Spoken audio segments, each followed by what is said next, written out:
It is a review of Tandil. Just 2 hours 35 minutes runtime తో present ఈ థియేటర్స్లో తెలుగులో రిలీజ్ అయింది. మరి ఇంక ఈ మూవీ అంతా చూసాక నాకు ఎలా అనిపించింది, నచ్చిందా లేదా, ఈ వీకెండ్కి ఈ మూవీ చూడొచ్చా లేదా, ఈ విషయాలను తెలుసుకోవాలంటే వెంటనే వీడియోకి లైక్ చేసి ఛానల్ని అయితే సబ్స్క్రైబ్ చేసుకోండి. ఈ మూవీ అంతా చూసాక నాకైతే పర్లేదు, బాగానే అనిపించింది. అంటే కొన్ని సీన్స్లో కొంచెం ఇంపాక్ట్ తగ్గినట్టు, కాస్త బోర్ కొట్టించినట్టు అనిపించింది. కానీ ఓవరాల్గా అందరి పర్ఫార్మెన్సెస్తో ఈ మూవీని కంపేర్ చేస్తే మాత్రం మూవీ అయితే బాగానే ఉంది, ఒకసారి అయితే చూడొచ్చు.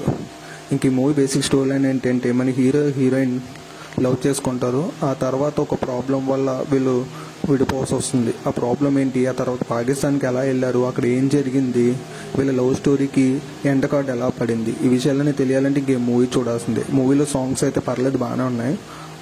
ఓవరాల్గా మూవీ అయితే నాకైతే పర్లేదు, ఒకసారి చూడొచ్చు అనిపించింది. తర్వాత చూస్తారో లేదని మీ ఇష్టం. మన 1000 సబ్స్క్రైబర్స్కి దగ్గరగా ఉన్నాం. So me friends and family మెంబర్స్కి మన వీడియోస్ని షేర్ చేసి వెంటనే ఛానల్ సబ్స్క్రైబ్ చేసుకోండి.